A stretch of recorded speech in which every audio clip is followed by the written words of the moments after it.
It's exactly 9:41 a.m. And the great thing about this job is that we get to speak to the who's who in politics and in other spheres of life.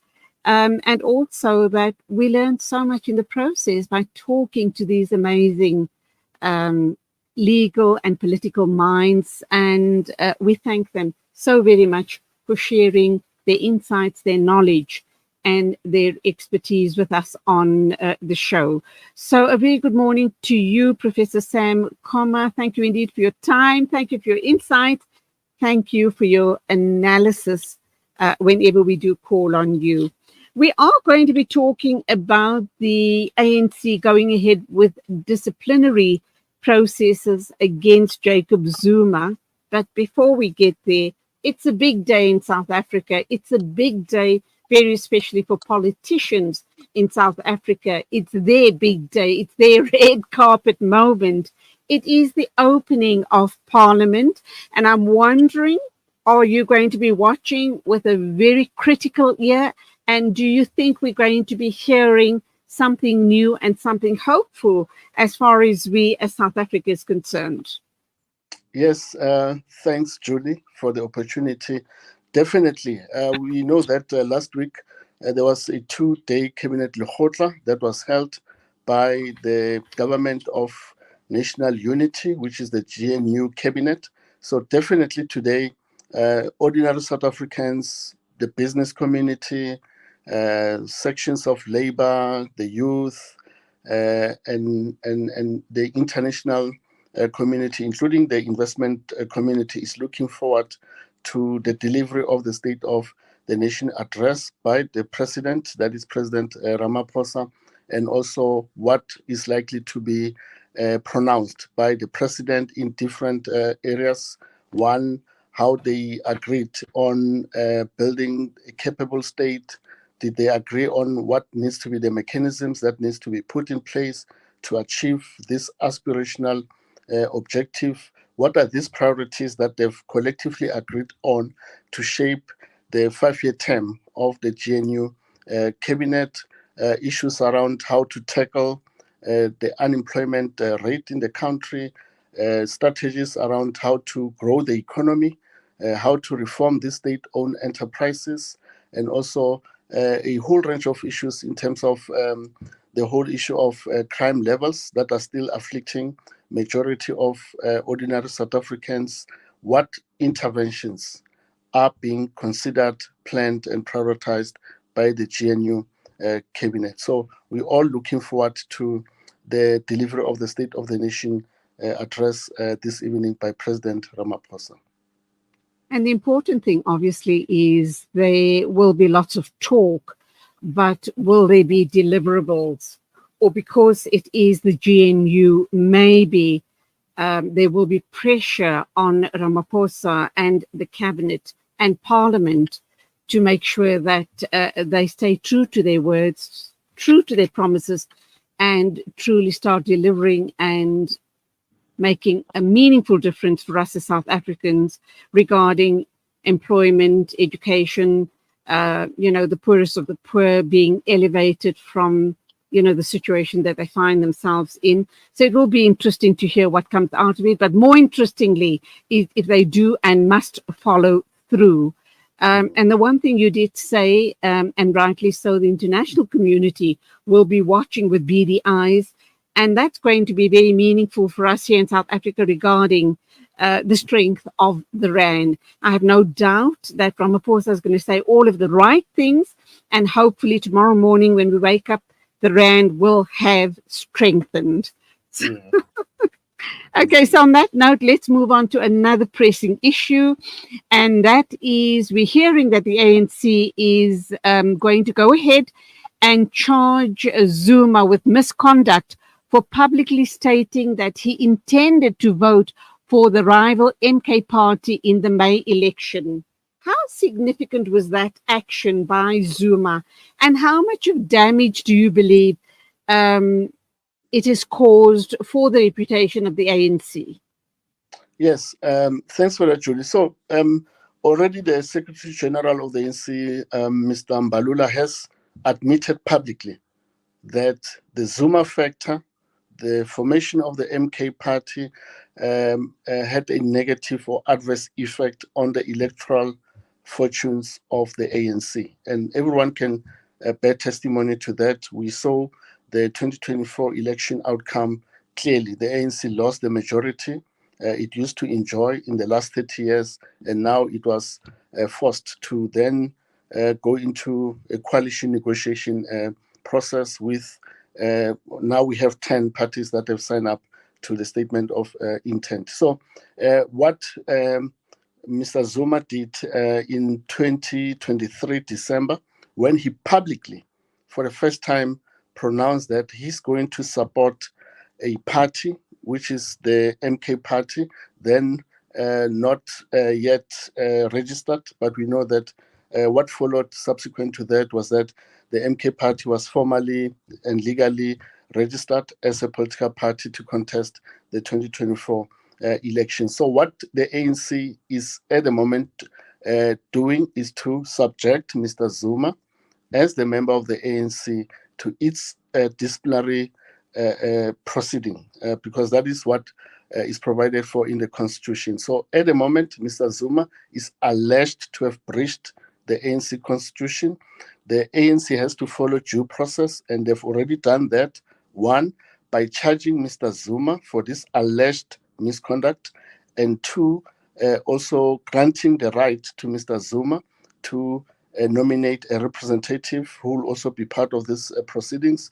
We know that Mr. Tony Ngeni has been nominated by Mr. Zuma to be part of the proceedings of this disciplinary matter. And three, I think the issues around, initially, remember, the ANC said they will conduct the hearing virtually, and Mr. Zuma has then asked to present himself in person. So hence the disciplinary hearing was postponed yesterday, I think to sometime next week, then to allow Mr. Zuma to present himself in person as part of processing and also concluding this disciplinary proceeding. So we'll see how the process will pan out at the end.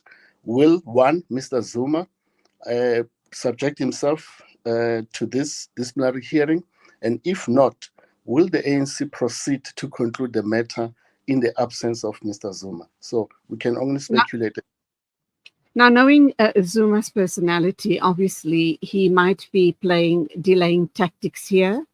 There's also the issue of, and I guess the whole country is asking the question, how can you be a member of the ANC and then start up your own party and be the leader of the MK party? So that's really conflict of interest. Simply put, it's a total conflict of interest. And why is he still holding on to the fact that he's still a member of the ANC? It seems like he's wanting to make his own rules and he wants to stick with those rules.